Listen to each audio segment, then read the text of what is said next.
full transparency to everyone, Maria Gabriela Pacheco, we call her Gabby, is one of my very favorite people. I met her actually a week before I basically made it public that I'm in this country illegally by writing an essay in the New York Times Sunday magazine. I was encouraged to talk to one activist so that when this happened, I could have some sort of support from someone who was already doing this. Guess who my first phone call was Gaby Pacheco. So I met Gabby. It was at a Netroots Nation conference, which is a progressive gathering in Minneapolis. And I told her. And within 5 minutes of meeting her and telling her what I was about to do, and I remember telling her that I was sorry that I didn't do it sooner. Because while I was building a career as a journalist, hiding about my immigration status, there she was, risking her life, risking her family's life to advocate for the community, for the immigrant community, and for her family. I apologized and I said, I'm so sorry, I'm so late. And she said, what are you talking about? Thank you for coming. Thank you for wanting to do this. And she just kind of gave me this hug. And in a way, she has been a warm embrace ever since I've met her. So she's somebody that I actually got to read about before I met her. I'll never forget reading a New York Times article, and the headline was "A Long Walk for a Cause." This was in April 28, 2010, and Gabby was one of 4 young people who walked from Miami all over the South, all the way up to Washington, D.C., to advocate for the DREAM Act. Up until that point, Gabby had been advocating in Miami, then she moved to DC. Everybody knew who Gaby Pacheco was. If you do immigration, you know who Gaby Pacheco was. So much so that there was an article in the Wall Street Journal written in 2012, and the headline was "Anatomy of a Deferred Action Dream," which told the story of how DACA came together. And the first paragraph, the lead, as we call it in journalism parlance, the lead was, in an election year in which his future might turn on Hispanic votes, the last thing President Barack Obama needed this summer was more noise generated by Gaby Pacheco. And now, Gabby has worn many different hats in the immigrant rights movement. But for the past decade or so, Gabby has been with the Dream.us. And now she is actually the head of the Dream.us, which is the largest scholarship fund for undocumented students in the country, sending at least, 11,000 undocumented students to college and to career, having access to thinking of a career. Thank you so much, Gabby, for joining us. How could I not be part of this? Gabby, let's start with this. Can you tell us your personal immigrant story? I came to the United States when I was 8 years old. And I came from a part of Mexico, just kidding, because a lot of people believe that all immigrants are Mexicans. But I came from Ecuador, a tiny little country in South America. And I moved from one place to another.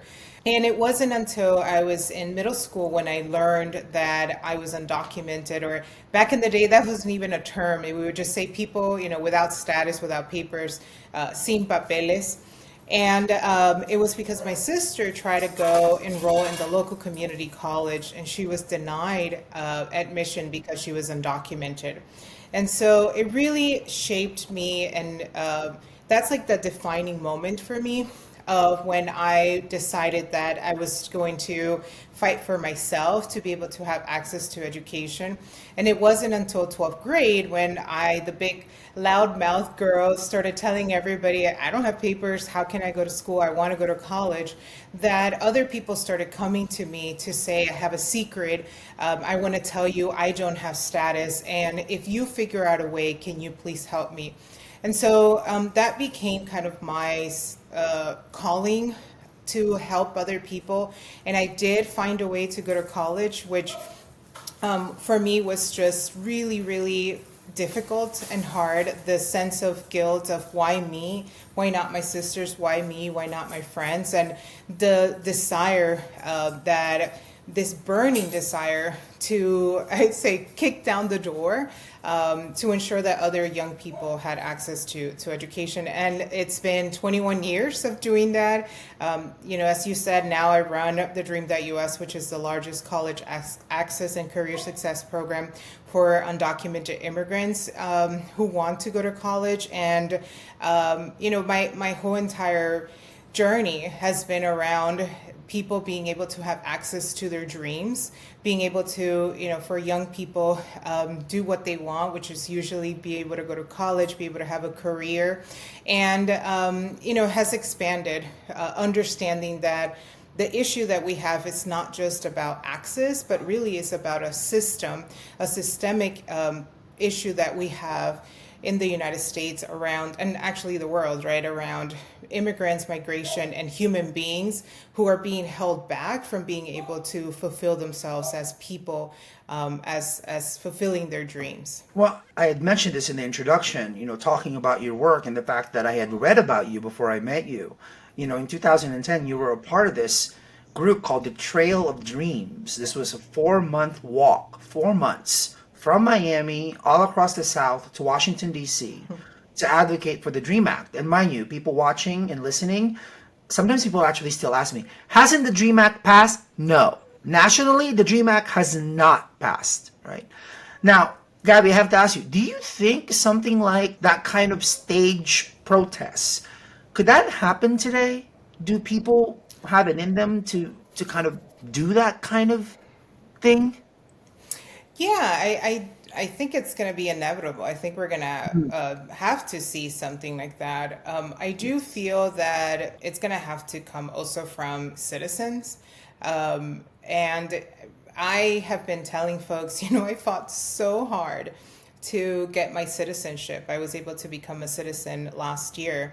And I know, I feel it in my heart and my bones that my citizenship is at stake. And, the reason why I say that is because during the first Trump administration, they created a denaturalization office. And this is one of the things that Stephen Miller has been talking about what they want to do. And the work that I do, right? For example, in the state of Florida, if I happen to be driving a group of students and we go to a conference in Georgia, we leave from Florida to Georgia and we drive back, I can be fined and arrested for smuggling undocumented people, right? My own students that have been here, that have lived here in the state of Florida. And so I am ready to put my citizenship that I worked so hard for on the line to fight for immigrants. And I feel that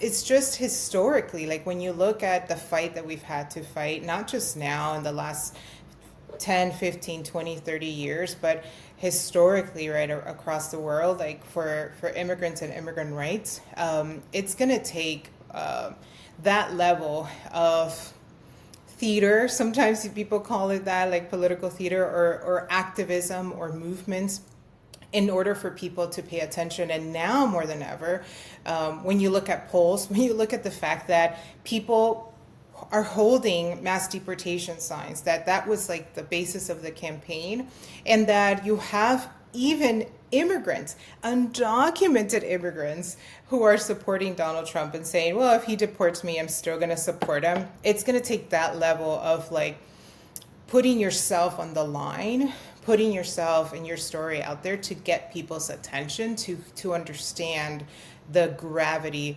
of the situation that immigrants are facing or have been facing and potentially will face. This is precisely why I asked this question, because to me, I remember how pivotal it was watching that trail of dreams happen. And I'm curious, in this TikTok era, like what that's really going to look like more, right? And that we are going to see more protests and more people doing civil disobedience and staging whatever needs to be staged so that they can get people's attention. Now I have to ask you, like DACA, there's a lot of history has been rewritten, revised around DACA. And as somebody who watched that happen, DACA would not have happened without the activism and the leadership of undocumented young people, especially you, right? We were together the morning after DACA. I had found out about it from the grapevine the night before because I had found out that I did not qualify. I was 3 months too old. And I got on the Amtrak, went to DC, and you were the very first person I saw. I'm saying this because I want us to kind of remember that moment of what was that like? What in 2012 when we were together in DC and we were announcing that this had just happened. Yeah, let me give a little bit more context because I think it's really important that people understand that change doesn't happen overnight. That change is not this thing that it's one person that makes it happen, or even one person that thinks about this idea and then it, goes, right? Deferred action had been something that had been used since actually John Lennon. That was the first person that ever got deferred action to be able to remain in the country. The Nixon administration was going after him to try to deport him. And then in the 90s in New York, there were Muslim men from all kinds of religion, but the Middle East, that were also being put in deportation proceedings. And the idea from the organizers in New York was to use deferred action to help stop their deportation. And throughout the 2000s, there were undocumented people, and specifically Dreamers, that the first one ever was in 2005 that got deferred action, and that's how they stopped their deportation. So this tool, right, that is based out of DACA was being used, but it really, the fire, right, the level of how much activism and how much to ask on deferred action didn't really get the volume put up until 2009, that's when we decided to do the walk. And one of our ask to President Obama was to give us deferred action. That's what a lot of people don't know, right? In 2010, and they told us they were going to give us deferred action. And our idea was that once the government gave us deferred action, we were going to say we don't want it, and we were going to say we don't want it unless everybody else gets it, right? So it's a 2-year kind of campaign that it took to be able to convince the government and President Obama and the administration that not only did he have the power, but he also had the moral duty to do this and stop deporting Dreamers, right? And so I just happened to be the one that was leading the campaign, but reality is that we had hundreds of people and different things that happened that led, right, including having Senator Marco Rubio say, I'm going to do a legislation. And at the time, they thought that he was going to be the VP presidential ticket. And being able to leverage that, I think, was really critical and important. But also within the administration, allies and folks who were fighting within the Department of Homeland Security, I'm hoping to one day write about this, because I think it's really critical that people understand and know what it takes to make something that has been very successful, but it's also very minuscule to what our community really has needed, right? It helped over 800,000 people get a temporary relief from deportation and work authorization that they have to renew every 2 years. And so during that day, I remember very clearly, so I knew it was going to happen 2 weeks before, right? It got announced, and I couldn't say anything, but I also didn't know the specifics, right? I didn't know the eligibility. We were tinkering with numbers. I knew that there were certain people that were going to be left out. The good news is that at 9:30 tomorrow it'll be announced that Dreamers, as defined by the 2010 bill that passed the House of Representatives, will be able to apply for deferred action, which is protection against deportation and work permits. Probably more than 1 million people will get status. The bad news is that the people who are going to be eligible have to be 29 or under.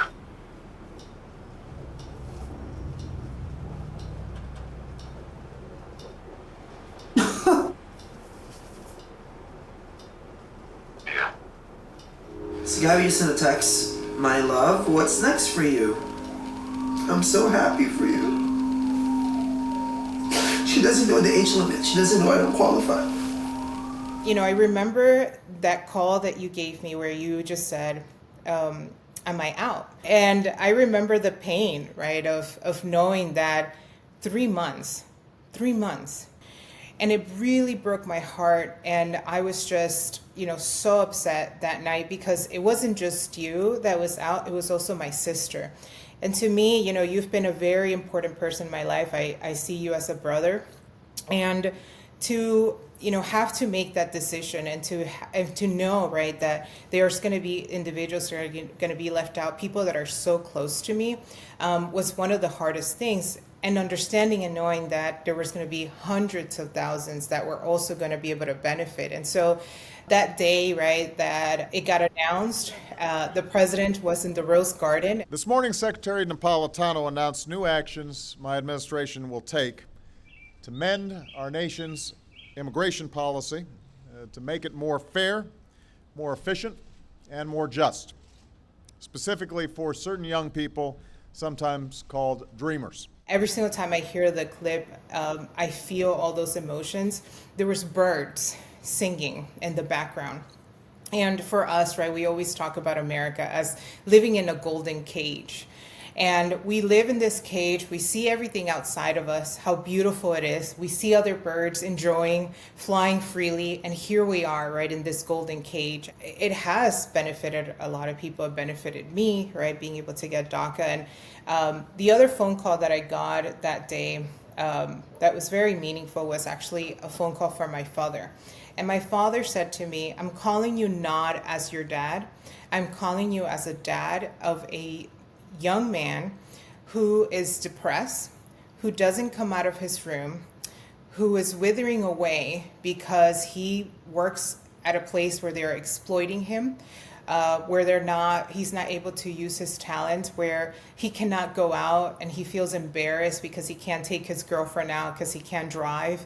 He can't buy beer at the local store because, he is of age, but he doesn't have an ID. And so, he called and my dad said, I just want to say thank you because I know my son's life is going to change because of this. And mind you, just as for context's sake, that was also the same time that Gabby was helping me organize a photo shoot. Time Magazine. I had written a cover story for Time Magazine, and they had asked me, hey, we'll put you on the cover. And I said, no. I've already done the New York Times thing. I don't want to be in the cover. Let me get other people to be in the cover. And when I convinced the photo editor and the editor to do it, you were my first call. I said, Gabby, how are we going to get 30 people to New York City with no status, right? We had somebody flying no from Alabama. Status. No status. People flying from Alabama. Alabama. Couldn't tell anybody. Couldn't tell anybody. What they were going to do. They just needed, this is the most funniest thing, Jose, because there are people to this day that I called, and my first question to them was, do you trust me? Yeah. And then after that was like, can you be in New York? We will fly you to New York. This is very important. Your face will be put somewhere. They're going to say you're undocumented. And that's all I can tell you. Do you trust me? And there are individuals who said, I trust you. But as soon as I said, I cannot tell you more information, this is it. They said, oh, I don't know, and didn't go. And then later, when they found out what it was for, they said, why didn't you tell me this is what it was for? And I'm like, I'm sorry, I couldn't tell you. And I was like, you didn't trust me, so that's your bad.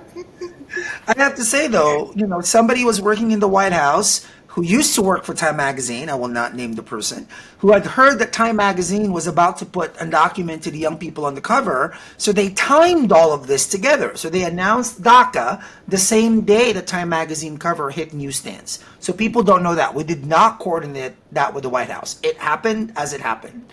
And to be honest... they were asking me because they knew that I knew. So yeah. I would get calls and they were like, when is this magazine thing happening? When is it? And I was like, I don't know what you're talking about. So they knew, right? By the way, I did not talk to Gabby about this. This is the first time Gabby and I are actually understanding how crazy that time period was.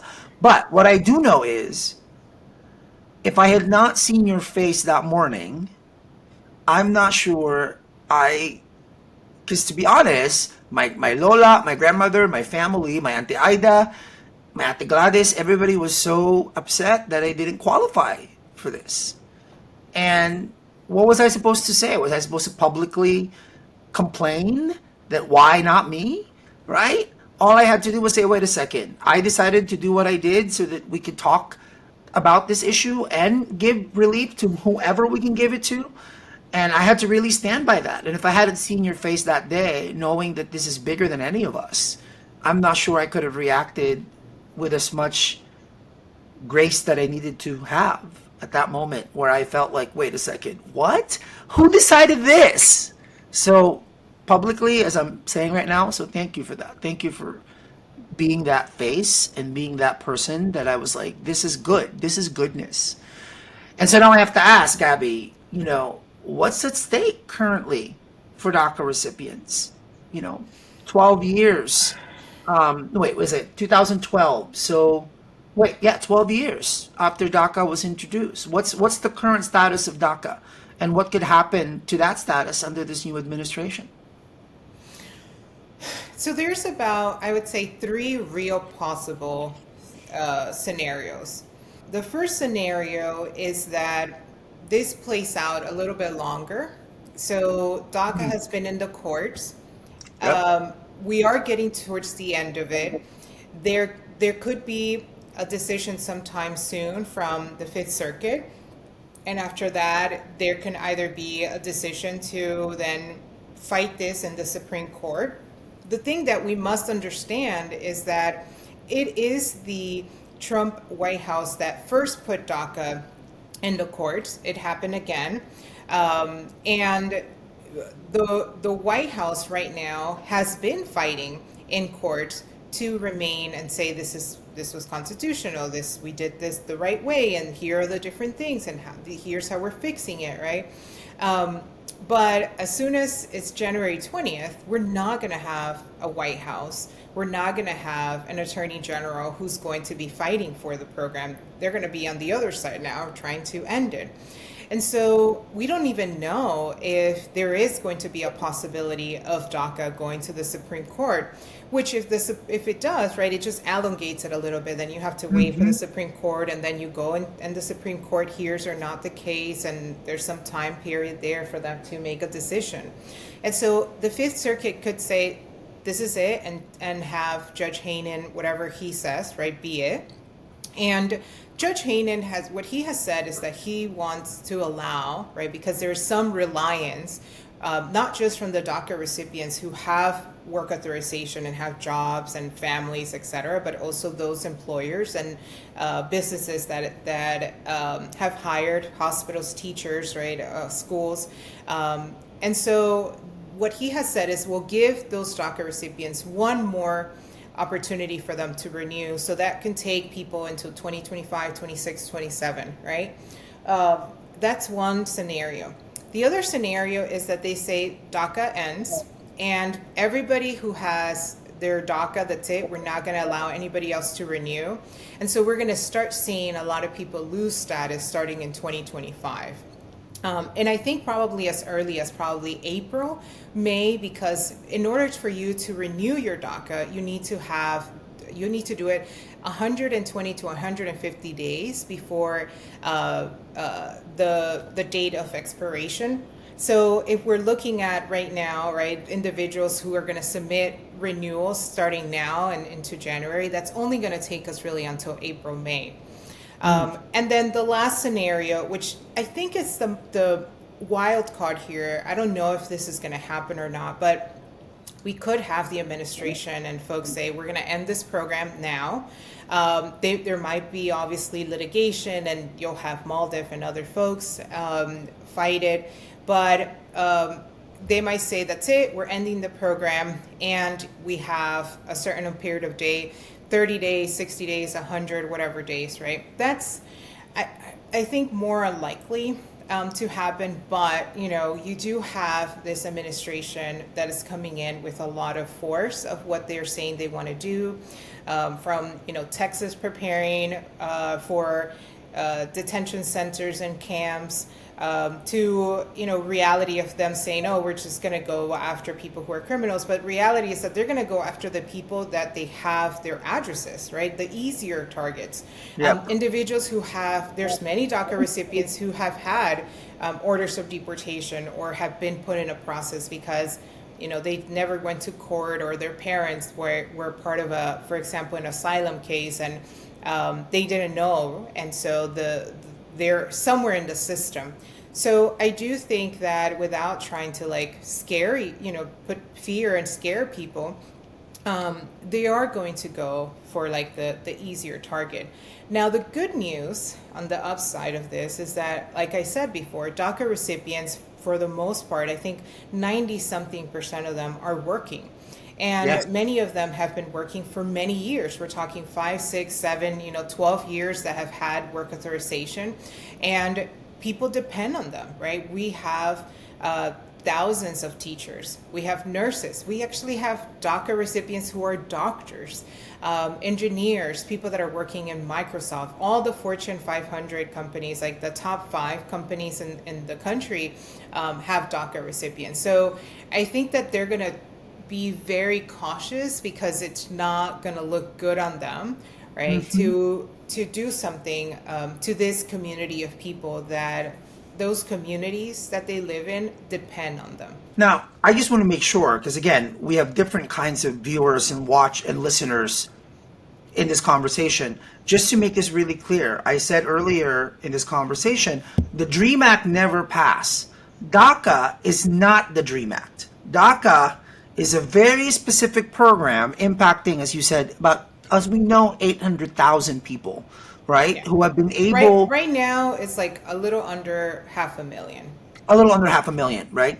So that, who have been able to get a work permit, which means for more than a decade now, people have built careers, bought homes, started families, Yeah. right? So, and when I think about DACA and what it's done, I can't think of a historical parallel to this. And then what happens if the court decides to take it away? And this is me trying to say to you, what advice do you have for DACA recipients, in particular right now? Can we break that down? So the most important thing a DACA recipient can do at this moment is go talk to an immigration attorney and do a consultation. The thing about immigration is that it's so complicated, but there is all these different things that people don't necessarily understand. There are DACA recipients who have now 18, 19, 20-year-olds, right, that are U.S. citizens. And so I know. And so maybe those people, their child is going to turn 21, and there's an opportunity there. DACA recipients that have gotten married to U.S. citizens. And so there's DACA recipients that have been victims of crimes. There's a whole bunch of different things that we don't necessarily know, and that it's important for them to talk to an immigration attorney to see, right? I don't necessarily think in the immediate, but in the future, right? What are those opportunities there? There's also a new program that was started and expanded. In essence, not a new program, but an expansion of something. It's called the D3 waiver for people who are graduates, U.S. college graduates. There's opportunities there, and that just started also as of August 18 of this year. So get an immigration check, find out, right, what are some of the things either right now in the immediate or in the immediate future that you can start processing. The other thing that I would tell people is start saving. If people lose their jobs, if people are not able to continue because they don't have work authorization, it's going to be tough, right? And so making sure that people start saving, making sure that they have plans. We're resilient people. It's going to be hard, but if people own homes, right, trying to figure out how to rent a room, right, to help pay for the mortgage, or find out what are the different options that they have if they have a car, right? I think it's really important that people don't despair, and people know that even during the first Trump administration, they were lagging. And so people started losing their DACA authorization because they didn't have that. And one of the things that this country really wants is your taxes. And so they have created a program, right? People use ITINs and are able to actually build businesses, and become corporations or limited liability companies or sole proprietors. And so they're able to provide services and have companies that provide services for other people. And that's one way, right, to be able to continue use their degrees to be able to continue to make money. And then I think it's really, really important that people don't only just like read what their rights are, but actually understand them and practice it, right? Practice talking about their rights. Practice if, they get stopped, if somebody comes to their house, know what to do, because a lot of the times, what I tell folks is that it's really hard in that moment when your heart is racing, when you don't really you freeze, right? But if you've been practicing and then it'll be a lot easier, right, to do that. And the last thing I would tell folks is that, look, it's up to the tolerance of everybody, but what they're doing is trying to create so much fear in every single one of us and our families that we decide, right? This is what Mitt Romney would talk about as self-deportation, right? This is exactly what they're doing. They're using political, psychological warfare. They're using propaganda to be able to create so much fear and anxiety in our communities that we decide on our own to make it easy for them and just get up and leave, right?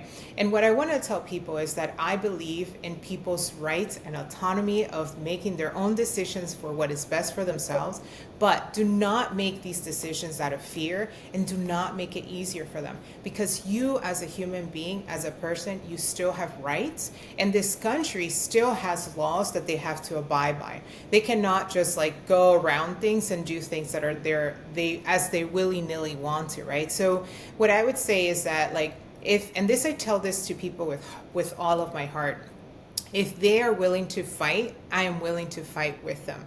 And, I've worked on many deportation campaigns, about 300 in my time as being an advocate, and we have won a lot of them. I actually my whole entire family was put in deportation proceedings. I actually was able to navigate my way out of it.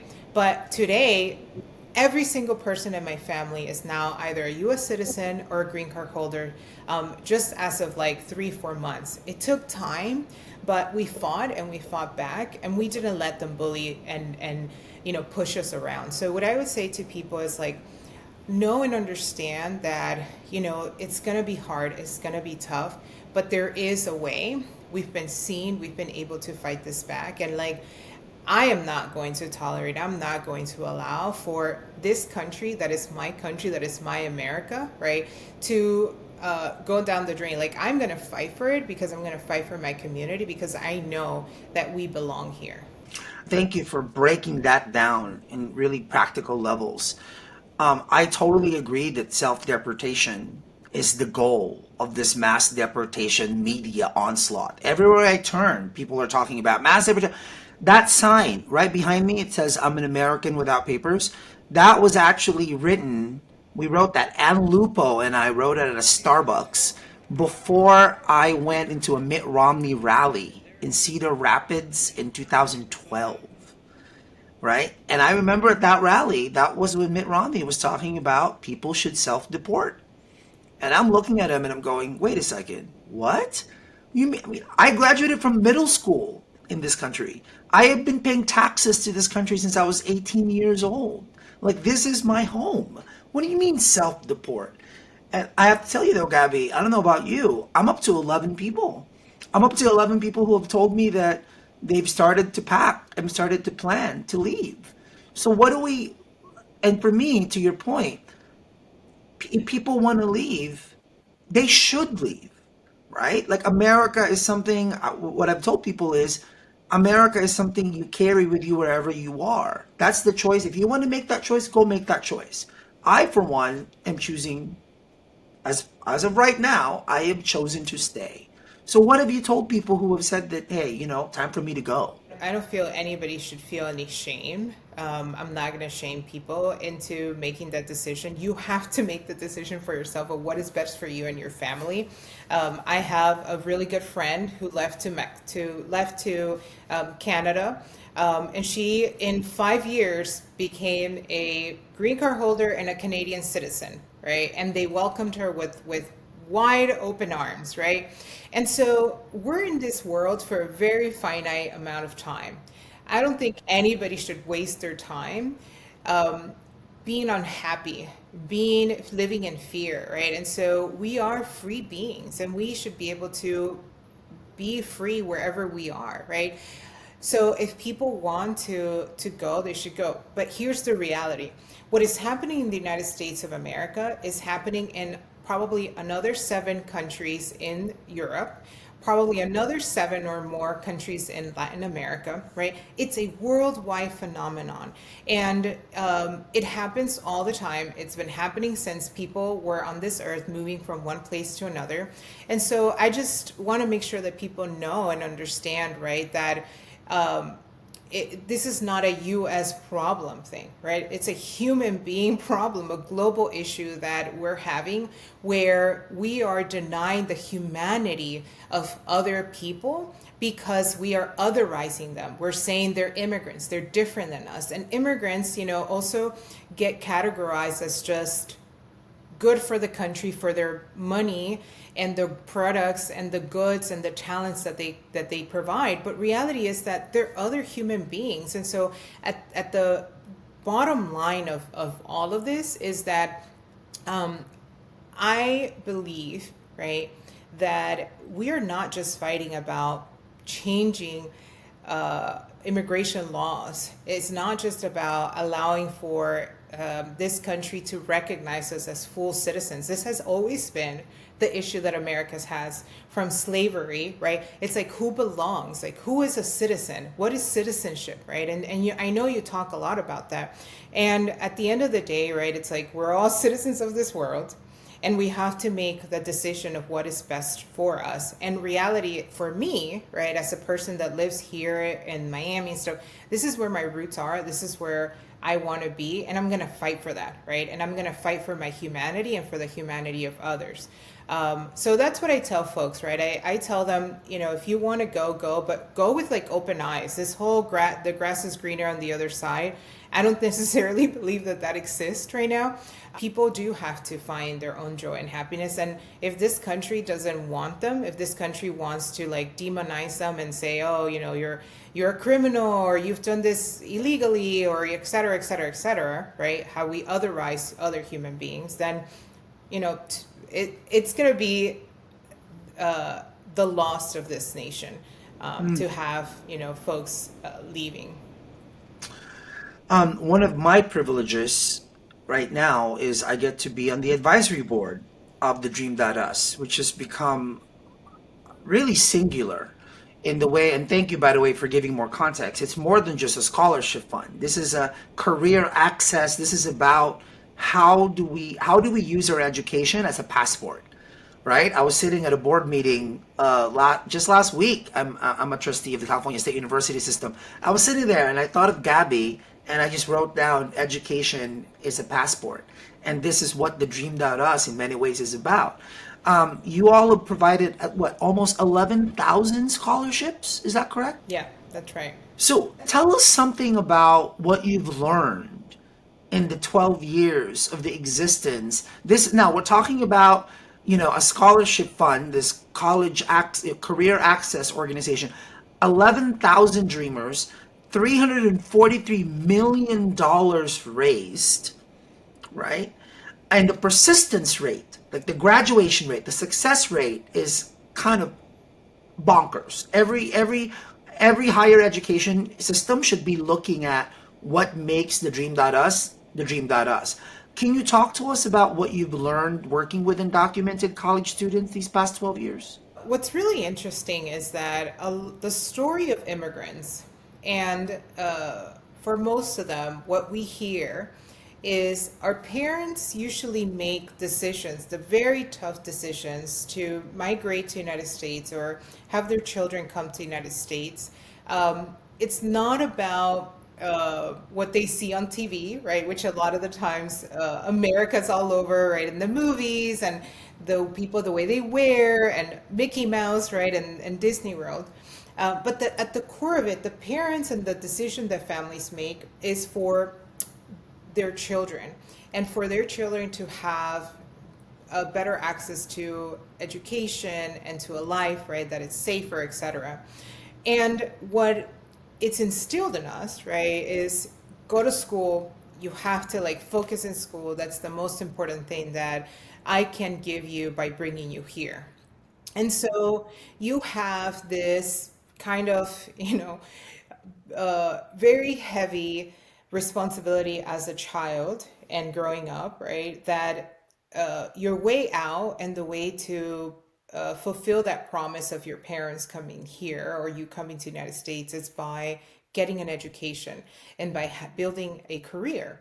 And so what I have seen is that that singular drive that is embedded in the hearts and the minds of young people gives them this sense of, they call it grit, but, the perseverance and the drive that they have to be able to get an education. And the interesting thing is that we grew up being American kids, right? We grew up watching the same shows, going to the same malls, participating in American culture, but we also have this sense of like we have to do good and we have to work twice as hard and we have to find ways to get an education. And so the drive is there. And then also, right, it's like even though we get there, there's all these barriers all the time. It's like, oh, you cannot get the scholarship that you earned in school. You cannot be categorized as a state tuition. You have to pay out of state.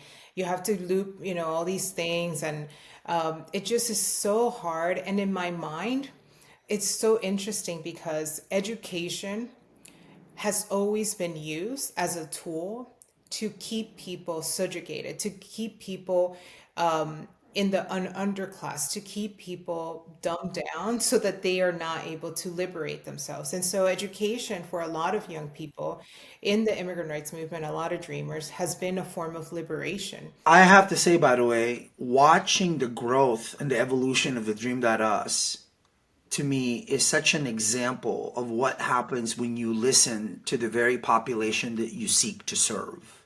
Because it's been so iterative, right? It's been so iterative watching kind of what do the students need. Just what was that? A week ago? I think it was a few days after the election, the Dream.us held this Zoom seminar about mental health, right? About how can we help undocumented students of various, DACA recipients, because most college students now don't qualify for DACA when they enter as freshmen in colleges, right? Can you talk a little bit about what that was like, that seminar providing mental health support? So one of the things that talking about the whole self-deportation is that there is a very ugly but strategic push, right, from politicians and folks to try to like hurt us, like our psyche, our mental health. And the best thing that, when the elections results came out that I thought we can do at the moment, it wasn't to get into action, right? It wasn't to say this is what you need to do. It really was to like process and be able to hear people and what they were going through and what they were feeling, and be able to understand that we're human beings and we feel, and there is all kinds of emotions. It's not just joy. There's also sadness. There's also anxiety. And so it was really critical to bring Cheryl, who has been a longtime friend, a therapist who works with immigrant communities to help people just voice and say what they were feeling. And process. And process. And process, yeah, and let it out and talk about it in community. Before there was medicine and therapy, right? Like, and before there was books and stuff, people would gather around the fire, right? And they would heal, and they talk about the power of healing in community and understanding, right, that we're not alone. This can feel very lonely. Being an undocumented person is a very lonely type of thing. You don't share this. You don't go tell everybody, oh, I don't, there's your parents tell you, hey, don't say anything, right? You have to be careful. The police, the neighbors. people are in a vulnerable state. And so being able to come together in community also helps, I think, heal and understand that, others are going through similar things and that we're not alone, right? In the feelings that what we're feeling of this, and this is what's been really hard for even some family and some people in my circles to understand. They're like, Gabby, you're exaggerating, or this is not going to be as a, why are you preemptively worrying about what's going to happen after January 20th, right? I've heard people say, maybe it's not going to be that bad. And I'm like, listen, first of all, I have experienced it myself, right? I have had an immigration raid happen in our home. I have had to fight for my life, right? Literally. And I also remember very clearly how it was during the first Trump administration. I remember my sister going in to her green card interview with her US citizen husband. And as soon as the interview was over and they said, yes, this is a legitimate bona fide marriage, and we believe that you've been married for the love reasons, this is not like, a fake kind of thing. And we're going to give you your green card, but come with me, and gets turned over to ICE and gets put in a detention center. And this happened during the Trump administration, right? So I know, right, what's going to happen, but I keep getting dismissed. And so we didn't want to, we wanted to acknowledge those feelings for our scholars and understand that, they say, right, that sometimes it is, you can get more sick by your mind and your mental health not being well than actually, having some sort of sickness, right?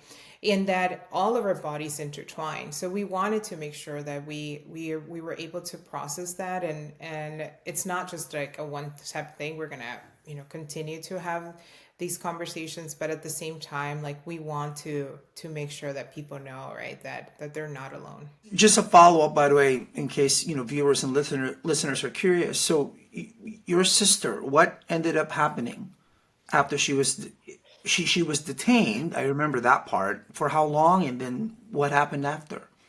Yeah, so she was detained for about 4 or 5 days. I moved heaven and earth. I remember this. People all from, senators and hospital directors and everybody that had some sort of title. I called and I asked to call immigration to speak on behalf of my family, on behalf of my sister. And I reached out to the director, the field director of the detention center my sister was in, and I talked to him from heart to heart, and I said, look, guy, look, dude, you have a hard job. I'm sure that a lot of this stuff is probably not easy for you either, but there's no reason my sister should be in this detention center. And I just want, for you to hear from me. And I handed the files, and he was like, who are you? And please ask all these people to stop calling me.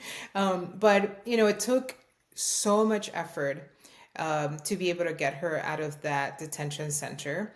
And thankfully, just about four months ago, she was given her green card this year, 2024. And I want to just highlight this because my sister came to the United States when she was 13 years old. And by the way, what kept her, she shared this with me and has shared it with you. She says that what kept her going while she was in detention was actually reading she read your book and was just remembering, right, what she had read. And that gave her a lot of not just sense of peace, but strength. And so I think that's why this podcast is so important for our immigrant community to watch it, but also those that are not, to be able to understand, right, how difficult these things are. And my sister came to the United States with a visa. My parents worked really hard, and it was a clerical error from the attorney that we had hired, in part, that we all fell out of status. My sister has been working since she was 16, 17 years old, paying taxes. She has been the pillar of support of our family. She has gone through a lot of things. In 2003, she lost her baby because the hospital didn't want to see her because she was undocumented.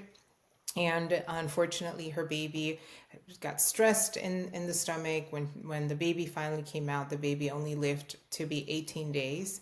And so she has struggled a lot. And she also was detained in 2006, along with my parents and my other sister. And here she was again in detention center, even though she had a U.S. citizen husband.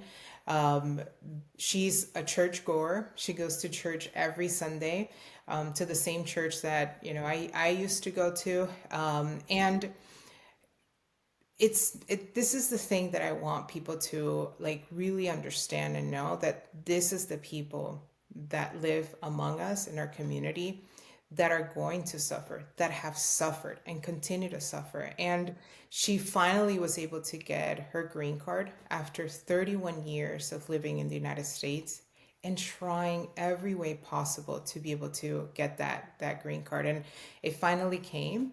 I'm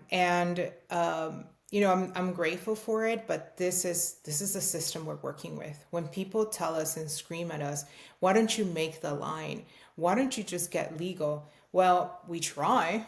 If there was a line, trust me, people would make it. In 2012, when DACA happened, thousands of people lined up all I over I Chicago. will never forget that. Yes, yes. People, if there's a line, people will make it. There's no such thing as an immigrant who wants to not have a status in this country. There's no such thing as an immigrant who thrives and likes to live without status, right? We live in constant fear. We live in constant fear of the police, of our neighbors, of the people that employ us. People live getting paid a lot of the times under minimum wage.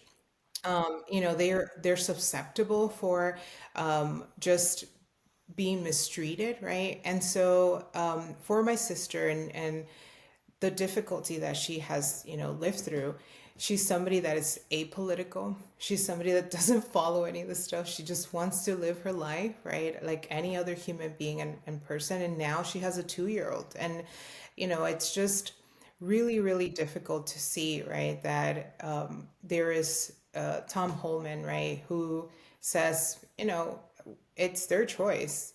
And families, if they're not going to get separated, just have the children go back with them, right? This is the level of inhumanity and cruelty that we're seeing, and it just really baffles me to see that there are other human beings who are okay, who believe, well, they'll be collateral because we're going to be a safer nation, right? If all these raids and all these things, all these mass deportations and these rule of law, we have to do it. It's just so cruel to know that people are behind it. Given what we're dealing with here, how do you think, Gabby, with all the experience that you have, decades now doing this work, and having lived through the first Trump administration, how do you think this is all going to really go down? The quote unquote mass deportation. I know that this sounds really harsh, and I do not want to offend anybody, and I do not want to make light or do a comparison that is, disrespectful. But what happened in Germany was something that people didn't believe was going to happen. And people justified what Hitler was doing. You had generals who, for Hitler's birthday, were trying to show off and kill as many Jews as possible to give this to Hitler. And I don't think that it's going to happen. I don't see that happening. But I see the patterns of how people are so blindly adoring a man who, him and his cabinet and the people behind him are putting forth all these policies and are saying things, saying, I am going to keep you safe. I am your savior. I am the one that is going to help you and protect you from these people who are out to get you, who are out to hurt you, and that are hurting our economy, that the housing crisis, every issue that the United States of America has, and this is the weird thing, right? Because they say that we're the ones that are taking the jobs, but we're also the ones and hurting the economy, but we're also the ones that are like hurting the housing crisis. Like, it's like pick one, right? We can't be the ones and then, but we also are the ones that are using the welfare and all this stuff. So it's like, how can we afford homes? How can we like have good jobs and then also be on welfare? Like, it makes no sense, right? But this is what's being sold, and people are buying into it and not questioning it and not fighting it back, and we're losing more and more ground. And I every single time I go to Washington D.C., you cannot miss it, right? If you're on the plane or if you're in D.C., I see the Washington Monument, and it's just a reminder to me that this nation has always had an issue with immigrants. And this nation has always blamed immigrants for its own faults, for its own doing, right? And the reason why we have a two-tone monument is because they stopped the building of the Washington monuments because they were running out of money. And the Vatican, right, sent this brick and these bricks to be able to continue it. And the Know Nothing Party, very fitting name, the Know Nothing Party was anti-immigrant, anti-Catholic, and went in and stole, right, the bricks and threw it in the river. And people in Congress got upset and they stopped building this. And by the time they were able to, come back to it and appropriate some money to continue the building, there wasn't the same tone of the bricks, and that's what we have it. And that's, our biggest symbol of the United States, the Washington, probably, right, the most known, the Washington Monument, aside from the Statue of Liberty. It's a symbol of the idiocy, of the cruelty, of the constant how we fall in this pit of seeing immigrants as the other and not as our biggest asset, not as our brother and sisters, not as our fellow human beings. And to me, I think, it's scary that we keep falling for it, but at the same time, it also gives me a sense of like peace, because I have to realize that this is America. This is the United States of America. This is who we are. This is our ugly part of it. But this is also the part of it that we have historically seen we have been able to overcome. With the fight, with the all the different activists and the rallies and all the stuff that's going to have to take, right? We're always able to kind of right our wrongs. And hopefully, right, this time around it's not so bad. But we have had the historically, right, the Operation Wetback. We have mistreated Asians. We have done like horrible things to migrant communities over and over again. And so I'm just hoping in my heart, right, that it's not that bad. But I'm preparing myself for it to be that bad, because historically we have seen it be that bad, and we just haven't learned from it. I could go on and on. A couple of things I just want. It's going to be a recurring theme of every episode that we take questions from audience and people on Instagram, on TikTok. We got a lot of, way more actually than what I was anticipating. And this question, I think I want to direct to you, to both of us, because I think it's really fitting given how you and I also met. The question is, how can citizens support undocumented immigrants? What does that look like? I know people say we don't talk about politics and religion within families, this is the topic that we shouldn't be talking about. And I think that that is exactly why we are where we're at, because we're not having, it's not just like educated, discussions, because it's not about, I do not want to be debating somebody to be right. I want it to be able to be understood. I want to be heard. And I think citizens need to be having these discussions with other fellow citizens. I think that the conversation needs to be more of a question, and we need to say why. Why do you say that? Where is that information coming from, right?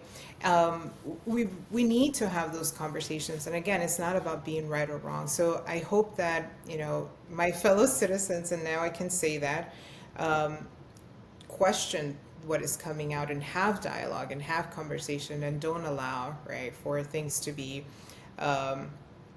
just silent there. I think the other thing too is that in that conversation, in that dialogue, it's also, that's how you show up. That's how you show up for other people, and you let them know, hey, this is an issue that I care about. This is an issue that I'm not going to be silent on. And people are watching and people are listening. Like, I try as much as I can when I travel to wear the pride flag, and I try to buy the shoes, and like right now, my sweater and stuff, because I think about that 80-year-old person who was never able to come out. And I think about the 15-year-old, right, who is struggling with it. And I think about the 30-year-old who, hasn't come out to their family. And I want them to know, like, you are another human being and you're okay. And that's fine, right? And you have allies. And allyship is not just like something you believe. You have to outwardly, right, let people know that you're an ally. So that's the second thing. And then the third thing is that it's going to be the way I see helping people is going to be by taking both a stand with your money, right? And so supporting organizations that are going to be litigating.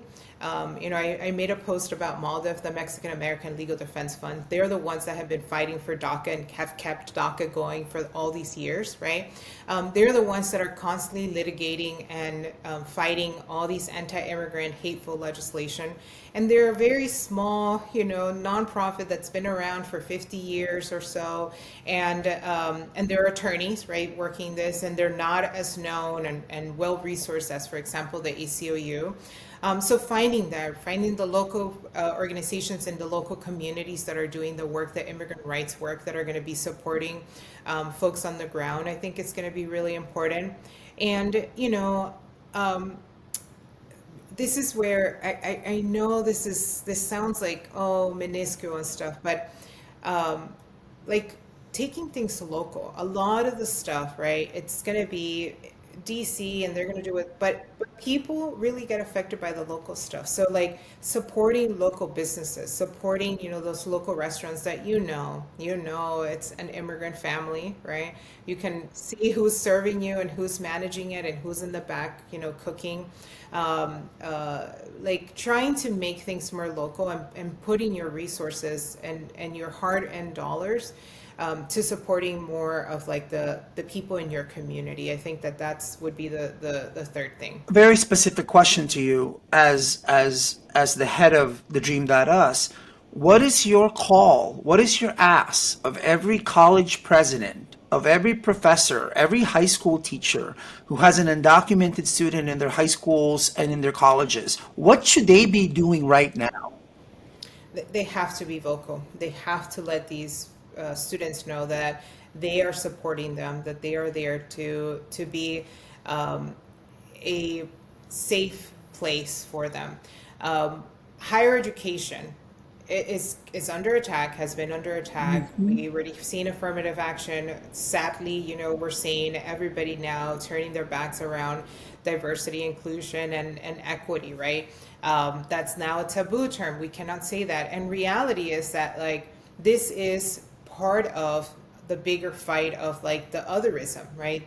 Against women, against transgender gay community, against immigrants, right? And against people of color. And so we have to take a bigger stand, and fine, don't call it DEI, but call it like, I am going to stand against marginalized communities. I'm going to take a stance, and they have to be vocal about it. And I know that people are going to lose their jobs.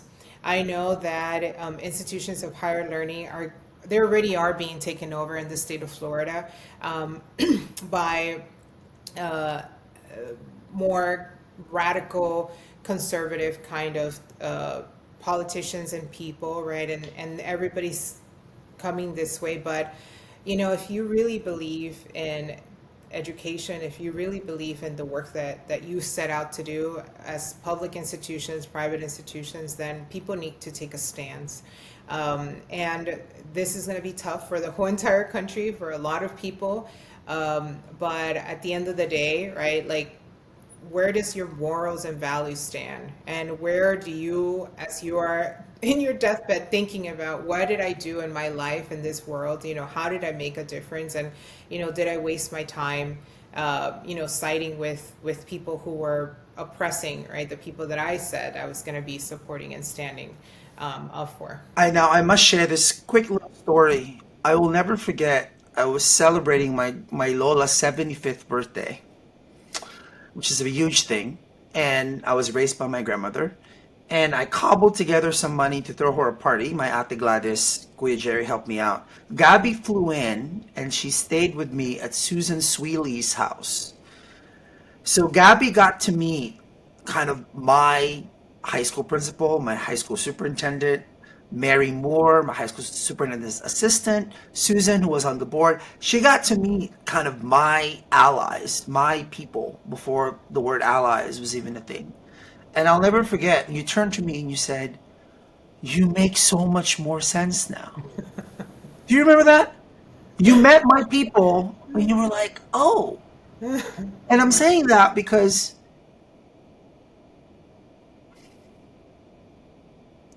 I was so blessed. My family, my Filipino family, was so scared of this whole thing that I was so blessed to be surrounded by so much love and support so early. And in many ways, I've been able to do what I do, to go to places where I go, because that love that they instilled in me when I was 16, 17, 18, so scared, I just carry that with me. And I wish that for every person, and I certainly wish that for every undocumented person, right? That love, that support has known no boundaries and has been borderless and has enabled me as a human being to be a human being. Because in this moment, as we were talking here, talking about your sister, I'm reminded about how hard it is to be a human being, to care for other people, regardless of their immigration status, their sexuality, their gender, their political orientation. Being a human being is really hard. And you remind me of how glorious it is to be in the presence of a beautiful human being. And you are a beautiful human being. And I feel so honored to call you a friend. As a running feature, by the way, Gabby, of this show, we end every episode by reading words from either an immigrant writer, poet, or a message that we've gotten. And in honor of Miami, I am reading a quote from one of my favorite books by Edwidge Danticat, who's a proud Miamian. Is that how you say it? Miamian? Miami. It's a collection of essays called Create Dangerously, The Immigrant Artists at Work. And as I read this passage, I'm thinking of all the undocumented students. Okay? This is the passage.